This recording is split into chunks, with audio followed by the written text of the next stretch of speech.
Welcome to USA Global TV and Radio, where our mission is to provide education, entertainment, hope, and inspiration. USA Global TV and Radio connects you with experts and audiences all around the world every single day to help you succeed in business and to live a richer life. Visit us at usaglobaltv.com to learn about career and life-changing training and mentoring programs like the Listening Mentor. Subscribe to our newsletter to stay informed about our special programs and offers. Discover how you can become a guest on one of our shows or a host or producer of a USA Global TV and Radio show of your very own. That's USA Global TV and Radio, where the doctor is always in.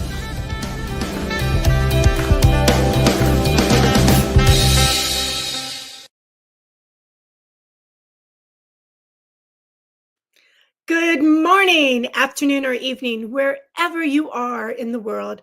Thank you for joining us at USA Global TV and Radio. Our show today is the United Kingdom News and Culture, episode 142. I just can't believe we're at 142. Thank you so much for making it possible. I'm your host, author DIANN BOEHM.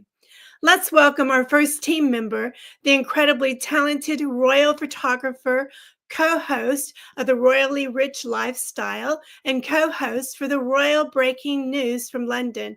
She's also a royal expert and the woman in the know, HELENA CHARD. Good morning, good afternoon, good evening. Hello, Diane. So lovely to see you. It's been a little while. It has. Lovely to have you, and you just make the day sparkle. That's all. Oh, thank you. Thank you so much. I'm going to bring out our Scottish team member. Our Scottish team member, everyone, is the fabulous chef, author, speaker, and so much more. Please welcome Simon Macdonald. Hello, everybody. It is Wednesday again. It's nice to be back. You know, every time you introduce me, I can just feel myself blushing furiously. And then suddenly I think, oh, you're making my head get bigger. You're so sweet. Today it would be fun to have all three of us out together and kind of, you know, share about the morning real quick before we get on with the show. So I understand It's a little nippy up there. It's, well, a bit nearer the North Pole than you are. So, yeah, it's been about -5 and it's been snowing and, you know, all the joys of Christmas are coming on, I think, in one long lump. I mean, last week it was really quite warm. And there was no wind. It was dull, but that was it. But now, wow, it's just suddenly the temperatures have plummeted, and you know, winter's come along. I'm smiling through the fact I'm sat in the studio at the moment, which is great, but there's no heating because it's broken down, so it's a little chilly. Smiling still. Yes, I think chilly in London temperatures is probably around about the sort of mid-70s. I think at least it usually is when I go to London. It's about -5 or something ridiculous. Yeah. It's snowing anyway. Yes. No, we've had -5, -7 thereabouts, and so yeah, it tends to sort of make you think a little bit. You know? And is this Celsius that you are referring to, or Fahrenheit? Sorry. Yeah, we both actually seem to be getting mixed between Celsius and Fahrenheit here as well when we talk about -5. -5 in Fahrenheit would be rather cold. -5 in centigrade must be about 23 Fahrenheit, I think. Yeah. That's still pretty cold. 28, something like that. Well, y'all just come on. I'm gonna put on my Texas accent. Y'all just come on down to Texas. It's nice and warm. 60 degrees. I'll do some gardening with you, Diane. Oh, that sounds lovely. Yeah, I'm on to Skyscanner already, booking my flights. Wouldn't that be dandy? Well, we better get on with the show. Helena, what do you have for us today? Okay, so lots and lots of royal news going on, as always. But so I'm going to have a few snippets of what's been going on. And I'm going to start with, let me just say, you know, King Charles, amazing how busy he is. I just, you know, he is incredible.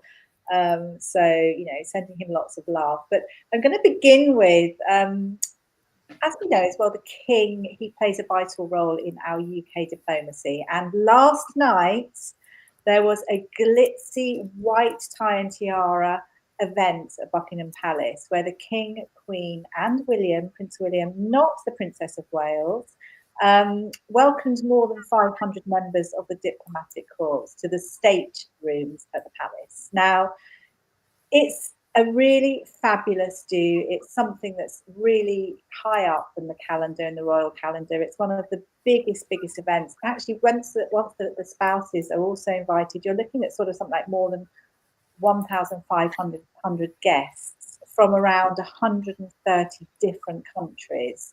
So it's, as I say, the biggest reception at the palace sort of all year. So the guest list includes people like the ambassadors, the high commissioners of the foreign missions in London, former prime ministers, archbishops of Canterbury and York, and other so all the public leading figures. And the dress code is amazing as well, because you can have the national dress, or you can have white tie court dress, which actually can also be breeches for males, which is interesting.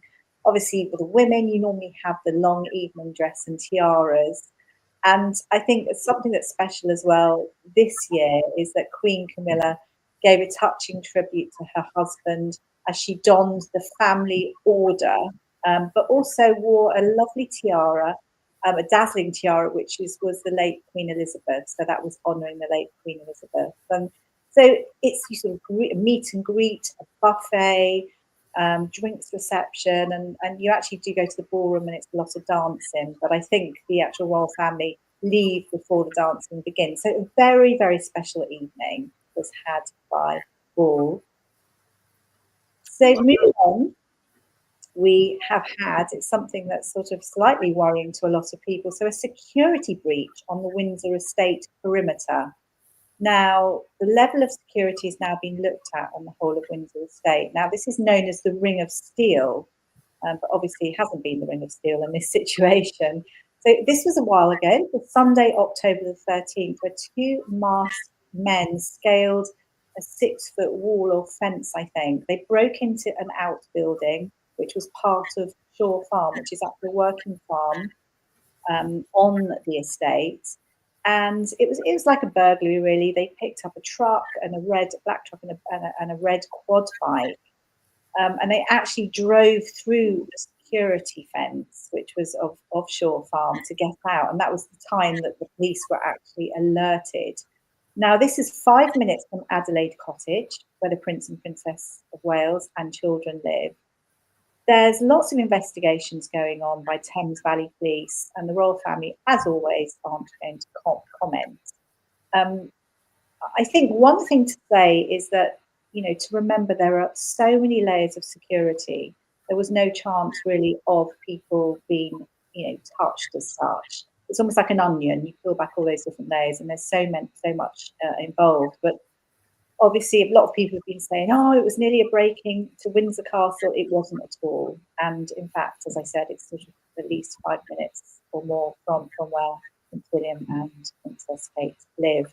But in the past, interestingly, it wasn't that long ago. I think it was Xmas 2021 when a man with a crossbow wandered around Windsor. It was an awful situation. I think it was sort of a mental health situation there, but he was saying he wanted to kill the Queen. In April 22, there was a fake priest that managed to get into Windsor Barracks. That's where the Coldstream Guards stay. And he actually managed to make them believe that he was a fake priest, and he stayed overnight and he had dinner. And obviously, these people, they protect them on at Windsor Castle and Buckingham Palace, so quite something. And I think even a long time ago, which was something which was quite amazing at the time, in 1982, a person called Michael Fagan, he scaled the drain pipe of Buckingham Palace, and he actually managed to get into the late Queen Elizabeth's bedroom and sat there on her bed while she was having breakfast until he was caught. And she obviously had to speak with him. So that is something that I remember incredibly. So moving on, it's something that they're looking into at the moment, which has caused a bit of upset.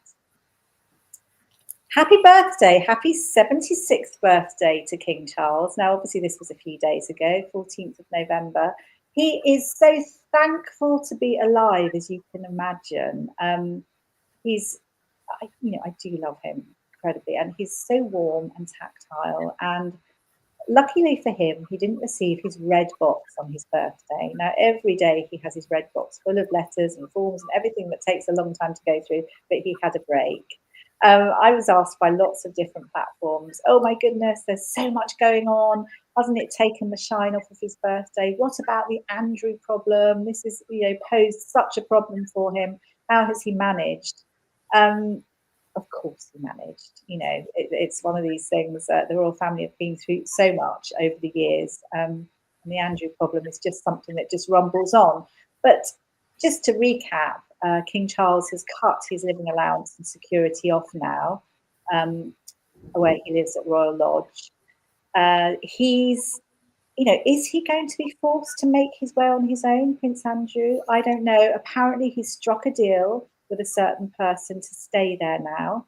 And of course, he does have his lease in place, and as long as he tick boxes everything, someone, we don't know who, has given him the money to keep up to keep, and also to keep his security, although it's a cheaper security. And I think there's a whole sort of mysterious thing about the royal finances. But, as I say, he cheers to be alive, and he's not too bothered. Prince Andrew is just a brother to him. I think the late Queen Elizabeth obviously would have been far more helpful to Prince Andrew. Let's just say I don't think King Charles views him too favourably. I think Prince Andrew was the favourite son to Queen Elizabeth. And obviously King Charles is not going to be as forgiving and as caring as his mother would be. So there is a little bit of animosity, but moving forward, let's hope things pick up. It seems he can now maintain his lease. I think it could possibly be his son-in-law that's helped him out. But I know members of Parliament are wanting to know, they're demanding to know where this cash has come from, because obviously it has to be from an okay source, but the Privy Purse says yes, all is fine.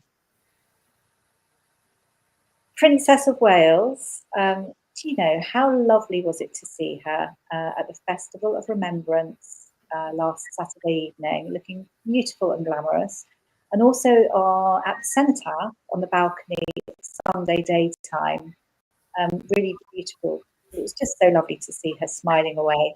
And we've discovered as well that there is a senior royal who is like her big sister. And I'd not thought about this before, but now it's suddenly, you sort of think, gosh, yes, I can see it now. And that's the wonderful Duchess of Edinburgh, who is amazing within the royal family, such a help, and does really great work. But she was there supporting Princess Catherine at the cenotaph, where I think that it was seen by a lip reader that she was finding it quite hard. Obviously, it's a sad occasion. And the lovely Duchess of Edinburgh put her arm around her and sort of helped her through things. We do also know that the Princess of Wales has held a secret meeting at Windsor Castle today, where she's celebrated a key event. Now, it's actually World Children's Day today, and she's been working on her early years project. So we may not see her always in public. She has to sort of pick and choose, really, because you see she's edging her way into her work. And the lovely thing is, and I think this is a really fabulous thing, is that she is going to be doing her Christmas Carol service on December the 6th. Now, we all look forward to that each year. She thinks through the themes incredibly carefully.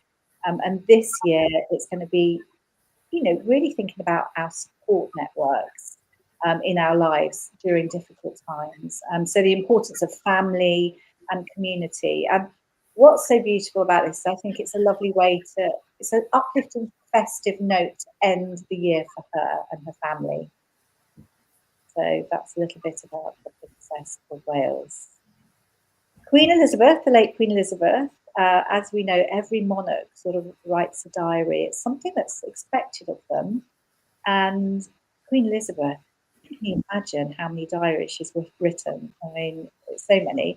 And the new monarch, obviously the King Charles, is going to be appointing an official biographer.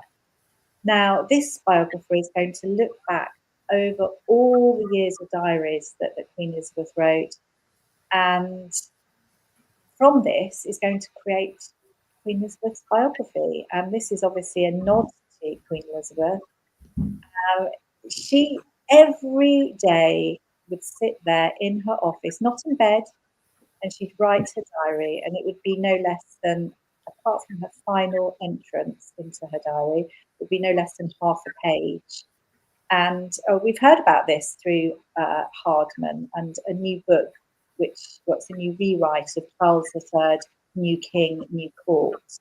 And the interesting thing is the Queen Elizabeth last entry, she just wrote 5 words in that. So I'd love to be able to read it. I don't think it's going to be something open to the public. But what we do know is that she died very peacefully, which was a good thing to hear. And also, who said that? I think it was John Wheeler. Now, John Wheeler, John Wheeler was someone that, wrote George VI biography. So all those years ago, goodness me, there's so many different things. So it was the Right Reverend Dr. Ian Greenshields, who is General Assembly of the Church of Scotland, and he was with the late Queen in Balmoral. And really interesting, just the way she said that she was just, she didn't regret anything. She felt calm and peace. And I think a couple of days she passed. So interesting just to sort of read sort of the snippets from Hardman's book. But I look forward to knowing who this biographer is going to be, because it's going to be something special, I think. And this is my last story. I don't know how long I've been talking for, but I will continue the last story. So King Charles, but more importantly, Queen Camilla, has lost her much-loved companion. Now, the much-loved companion is a beautiful dog called Beth. And dogs, as we know, are so important to the whole royal family. And Camilla adopted 2 Jack Russells, but firstly it was Beth, in 2011, and this was from Battersea Cats and Dogs Home. 12-year-old puppy, and I think Beth first, and another dog, Bluebell, a year later. Interesting as well. I mean, it's so beautiful. So much so, it meant so much to her that there was lots of embroidery on her wedding dress of the 2 dogs, including Beth. And also, Beth turned up to a few openings with Queen Camilla. One of them was an engagement at the Battersea Dogs and Cats Home in Windsor Centre, where she actually pulled the curtain and opened a flap. And they used a sausage to do that. So she'd pull at the blue satin veil. But so lovely, and it's a sort of sad time, but it sort of makes you realise as well how important animals are in your life. So there we go. And also there was a beautiful photograph, we don't have that, but where it was the Queen and King and the two pups that stole the show, and that was to mark the 15th wedding anniversary of the King and Queen, and that was in 2020. No, that can't be right, can it? That's the date's completely wrong there. But anyway, it was a picture that was used. It's really, really beautiful. And I think that's it. I think I've been gabbling on for a long time. There's so much more. And I would just like to say that King Charles, wow, and Queen Camilla, and people are so, so busy and full of energy. And I admire them all. Thank you. Thank you. Fabulous information. I don't even know where to begin. I wish we had another whole hour just to discuss every single topic, but I'm in shock about Andrew being able to stay where he is. I know. I mean, I'm not sure, it's one of those things, if you have a lease, and I suppose it's a legality and you can cover that lease, it's one of those things. But I think personally, I think now it's become a bit like, it's so much talk about it. I think sometimes it's best to keep moving forward and put things in the not in the background, but don't sort of dwell on it too much, because I think there's a lot more going on in our very fractured world at the moment, rather than him in his, his palace, essentially. Really. Yeah. Yeah. Poor Yeah. thing was going to have to go to a cottage. People wish they had half of that size. Cottage, I know. So let's see what happens. Let's see what happens. And I absolutely love y'all's Remembrance Day. When I was living in Dubai, we at the Anglican church there, we celebrated it, and it was so beautiful the way we did it. So, yeah. It was good to remember people. Yeah. Good. Simon. Yes. Any comments before we move to your wonderful part of the show? Right. Oh, well, I mean, as usual, let's start off with some factoids of strange but true. So here we go. Now, standing around burns calories. On average, a 150-pound person burns 114 calories per hour while standing and doing nothing. Oh, I'm going to take up that kind of sport. That sounds good fun to me. And on that sort of theme, well, when you exercise, the burned fat metabolizes to become carbon dioxide, water, and energy, meaning that you exhale the fat that you lose. Well, I'll subscribe to that one. Standing around doing nothing, and that's supposed to be exercise, and I burn fat, and well, yeah, yippee, that sounds a good idea. Right, brain fibers lose 10% of their total length every decade. They can shrink even more so under acute stress. I think I know some people who can do that rather than every decade. They'll lose 10% every 10 minutes. So we all know people like that. Now, 75% of the world's diet is produced from just 12 plants and 5 different animal species. There's food for thought, indeed. Then, per capita, the happiest countries in the world also rank highest in terms of consumers of antidepressants. Well, I mean, wouldn't you know it? So that's today's factoids. I decided this time to try and keep them on the health kick and so on. Yeah, maybe I could do some of that myself. So, having done that, let's have a look at today's piece. And, here we are, we're watching television and so on. Television wouldn't have come about had it not been for a Scotsman, lived not far from here in the town of Helensburgh. But there was an interesting thing that came up first as well. And it's the renowned French philosopher Voltaire, who famously said, "We look to Scotland for all our ideas of civilization." And that's actually quite true, because there's so many things that come out of Scotland or have been born in Scotland. So where would the world be without television? Of all the inventions of relatively modern times, I think television has to rank as one of the most important, and that's thanks to the genius of a Scotsman, John Logie Baird. He was born on the 13th of August, 1888, in Helensburgh in Dunbartonshire, which is not a long way from where I am here. And he was the youngest of 4 children of the Reverend John Baird and Jessie Morrison Ingalls, who was the orphaned niece of the wealthy Ingalls family of the shipbuilders' fame from Glasgow. He was educated at Larchfield Academy in Helensburgh and at the University of Glasgow. And Baird undertook a series of engineering apprenticeship jobs as part of his course, but his degree course was interrupted by the First World War, and he never actually returned to graduate. So at the beginning of 1915, he volunteered for service in the British Army, but was classified as unfit for active duty, unable to go to the front, so he took a job with the Clyde Valley Electrical Power Company, which was engaged in munitions work. In early 1923, and in poor health, Baird moved to Hastings on the south coast of England. He rented a workshop in the Queen's Arcade in the town. And Baird built what was to become the world's first working television set, using items that included an old hat box, a pair of scissors, some darning needles, a few bicycle light lenses, a used tea chest, sealing wax, and glue that he'd purchased. A television? Wow. In February 1924, he demonstrated that a semi-mechanical television system was possible by transmitting moving silhouette images. And in July of the same year, he received a 1,000-volt electric shock, but survived with only a burnt hand. But as a result, his landlord asked him to vacate the premises. Oh, surprise, surprise. Soon after arriving in London, looking for publicity, Baird visited the Daily Express newspaper to promote his invention. The news editor was terrified, and he was quoted by one of his staff as saying, "For God's sake, go down to the reception, get rid of that lunatic who's down there. He says he's got a machine for seeing by wireless. Huh?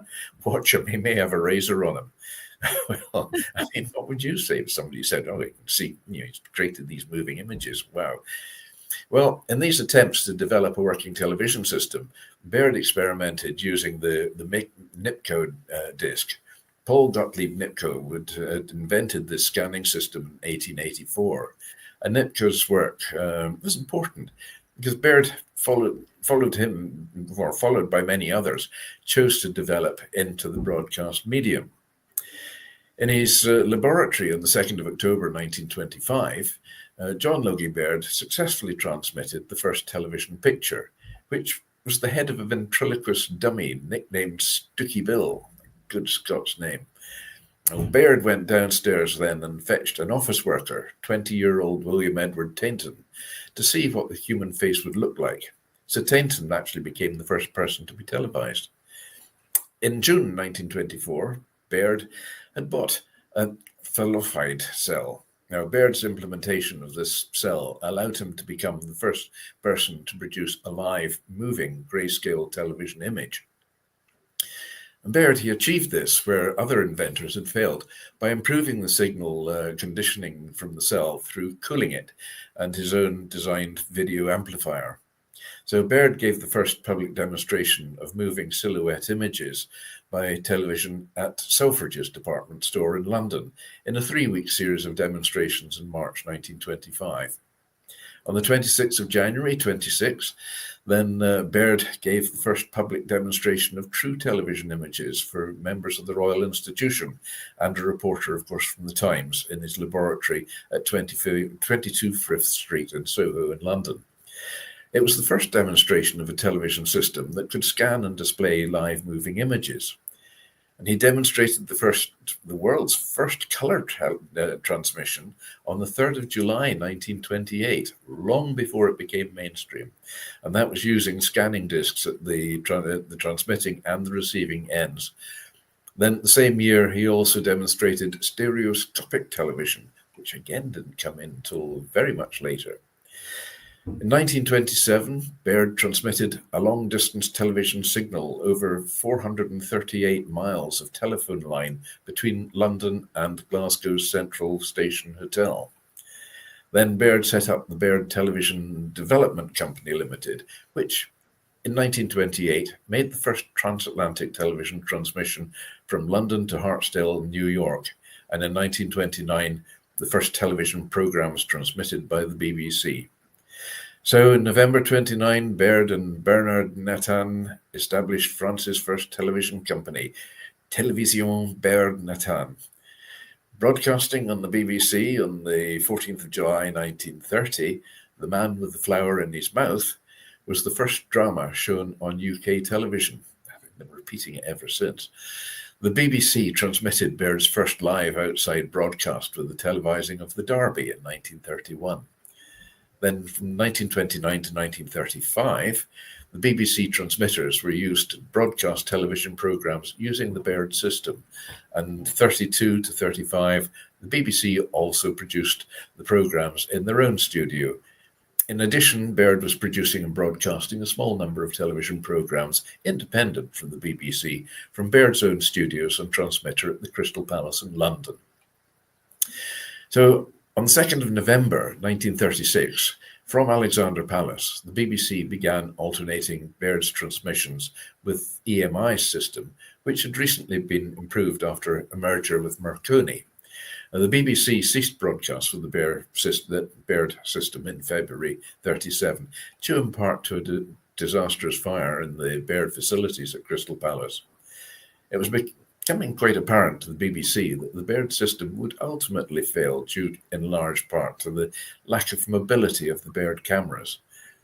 Baird's contemporaries, such as George William Walton and William Stevenson were more successful as their patents underpinned the early television system using the Cacophony Limited, who operated in Britain up to World War II. And then in the US, Cacophony had no rivals in terms of technical performance.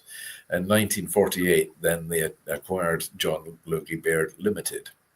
Well, Baird's television systems were replaced by the first fully electronic television system, which was developed by the newly formed company EMI Marconi under Sir Isaac Schoenberg, who headed up a research group that developed the cathode ray tube for television receivers.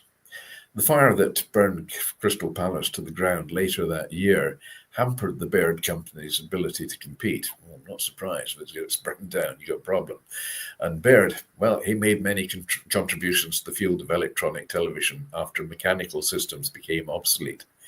1939, he showed a system known today as hybrid color, a method taken up by CBS and RCA in the United States.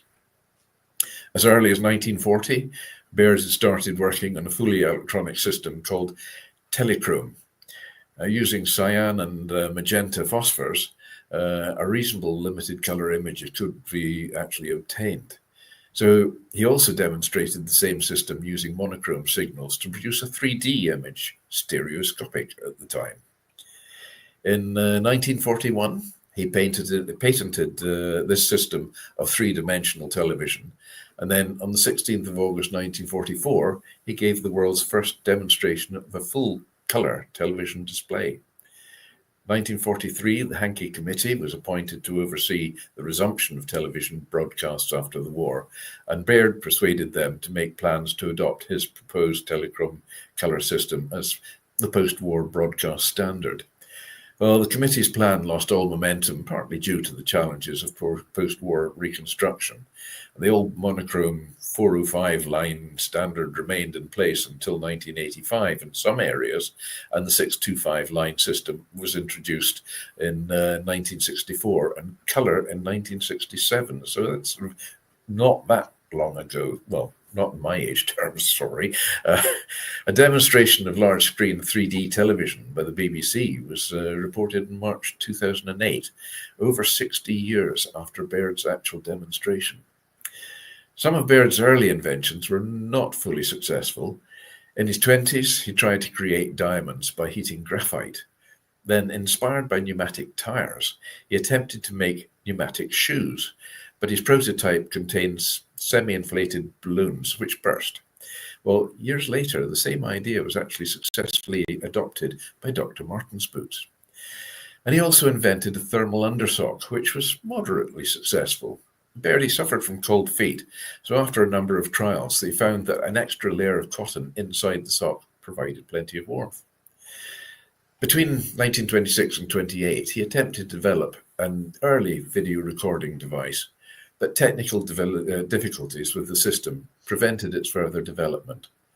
Baird's other developments were in fiber optics, radio direction finding, infrared night viewing, and radar. Well, there's discussion about his exact contribution to the development of radar, but his wartime defence projects have never officially been acknowledged by the UK government. And what is known is that in 1926, Baird filed a patent for a device remarkably similar to radar, and that he was in correspondence with the British government at the time. The radar contribution, it's still in dispute to this day. So from December 1944, John Logie Baird lived at One Station Road in Bexhill-on-Sea on the south coast in East Sussex, and he later died there on the 14th of June 1946 after suffering a stroke in the February of that year. So John Logie Baird now is buried beside his parents back here in Helensburgh in the Argyll area of Scotland. A remarkable man, and yet another inventive Scot. I mean, there's a few of us around, so we do our best. Wow. That was amazing. You know, it's so interesting that somebody comes up with an idea and it's so different and so unique, but they stick with it, and then they make it possible. And then because that, it sparks the minds of others that start building on it. And look where we are today. It's amazing. Absolutely. I mean, he was so far advanced, technologically for his years. But then, I mean, there's Scotland for you. We've invented all sorts of things. We've got television, telephone, telewoman, pneumatic tires, Donald tires, and then what else have we got? We even invented the electric toaster, would you believe? So we're quite an inventive lot. I guess why you are so cold in the winter for so long, you have nothing else to do but figure out how to create. We've got long, dark winter nights. We got a lot of time in our hands to work out all these different things. So I'm so grateful for that. I'm sorry y'all freeze a lot, but I'm really grateful to you. Yeah. No, my grandfather, actually, his claim to fame was, the reflective road signs. You're driving at night and the lights shine on the sign and it looks as if it's illuminated. That was his invention, and it was just a coating of very, very fine glass beads in a lacquer which went over the signage, and that's it. So that was his claim. He saved so many lives. Seriously. Yes, absolutely. Yeah, absolutely. I can remember, and then I'm going to let you go into your next segment, but I just want to share with you that is so important what he created, because when I was younger, our family, we would drive to Oklahoma for Thanksgiving to see Grandma Floyd, and you would get into the countryside and there were no lights, but there were these reflectors, and Daddy would be driving. So I'm turning into a little girl, my daddy. He would be like following really close to those reflectors because the roads were so small, so that he would be in his lane. And I remember to this day that those reflectors, Daddy said if it wasn't for those, he wasn't sure if we were on the highway or not. So, well, I mean, you see this material everywhere. I mean, even on clothing, reflective bands on trousers and sleeves and so on like that. It's all stemmed from that creation. So, well, I hope you have a good patent so you can keep ka-ching, ka-ching, ka-ching. Yes. Anyway, let's move on. We'll move on. Go ahead. On this day, there we go. We've got a few today. In 1789, New Jersey is the first state to ratify the Bill of Rights. And then on this day in 1815, the Second Treaty of Paris, France and her allies agree France will pay indemnities after the Battle of Waterloo, thus ending the Napoleonic Wars. That was a heck of a war, that one. In 1931, this day, Rolls-Royce acquisition of Bentley Motors is announced. Rolls-Royce, of course, now belong to BMW, but Bentley is still an independent company and making fabulous cars. On this day, 2002, Die Another Day, the 20th James Bond movie is released, starring Pierce Brosnan and Halle Berry. This was actually Brosnan's last time as 007. I think he made a very good 007, but nobody can beat Sean Connery, we spoke about the other week. Birthdays on this day. Well, I sort of dug a bit deep for this one to see who I could find with the earliest birthday. So in the year 270, we haven't quite got to 2070 yet, 270, Maximinus II, Emperor of Roman Empire from 308 to 313, was born in Felix Romulana. Then in 1925, it was Robert F. Kennedy, the American politician, U.S. Attorney General, who was born in Brooklyn, Massachusetts.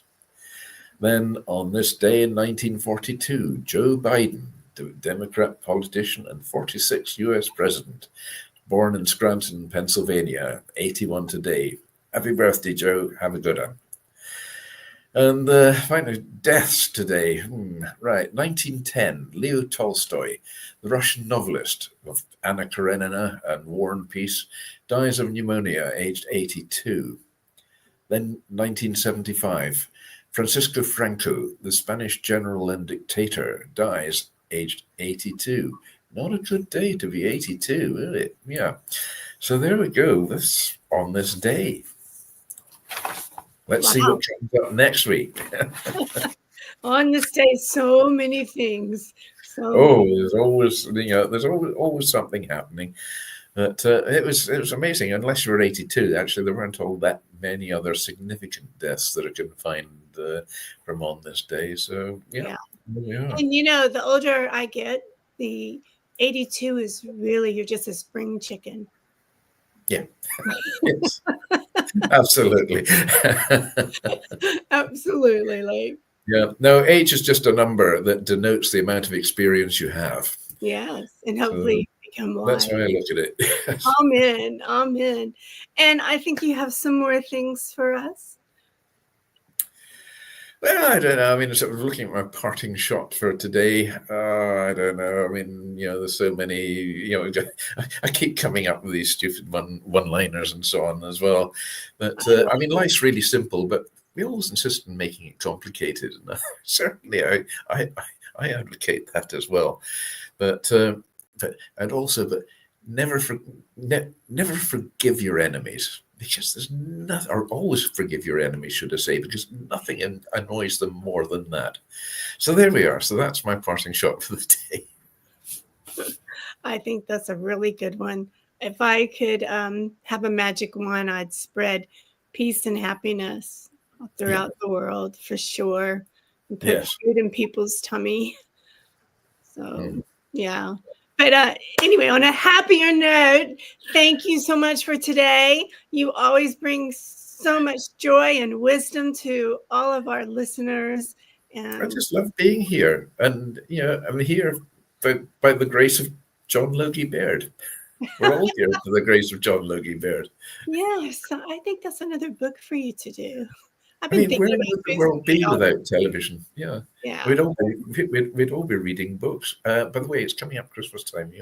Diane's got some excellent books. I've even got one as well. So, That's right. So we need to do a little commercial for us next time for sure, everybody. Please make sure you look up Simon Macdonald and HELENA CHARD. Simon, I can't believe it's time to close out the show. It goes so fast. I always look forward to doing this show with y'all. But thank you, HELENA and Simon, for another great show. And thank you to our audience for joining us today for the UK News and Culture.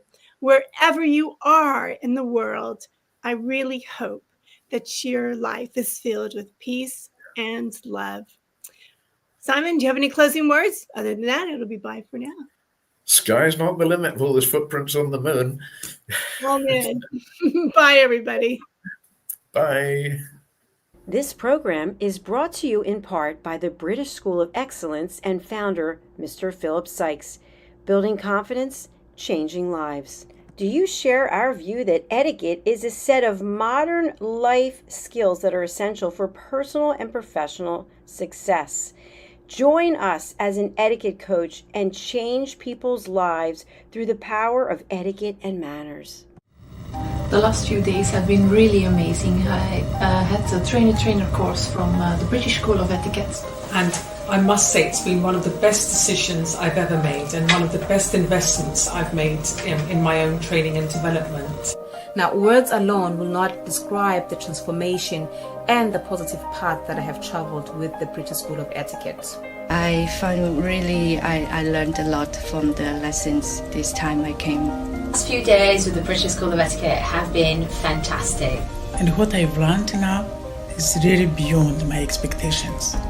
This is the most rewarding experience and the best investment I have made this year. It was just great. I learned so much, and when I go back to Belgium I will incorporate a lot of it into my day-to-day life and business. It's been absolutely wonderful for the whole week that we were here. I feel transformed, and I feel like blowing a trumpet and tell people, come and do this school. This class is the best. This is the best school ever. You should take it. It will change your life immediately. I am now able to teach other people how to bring the best of them. Thank you. Thank you, BSc. Thank you. Thank you so much. Thank you. Thank you to our clients for their testimonials on the Train the Trainer program. Our exponential and global growth is so significant that we've evolved from the British School of Etiquette to the British School of Excellence, where we're investors in people. Let us invest in you and your career. Contact us to become an etiquette coach. Go to thebritishschoolofexcellence.com. Start your career and elevate your success today.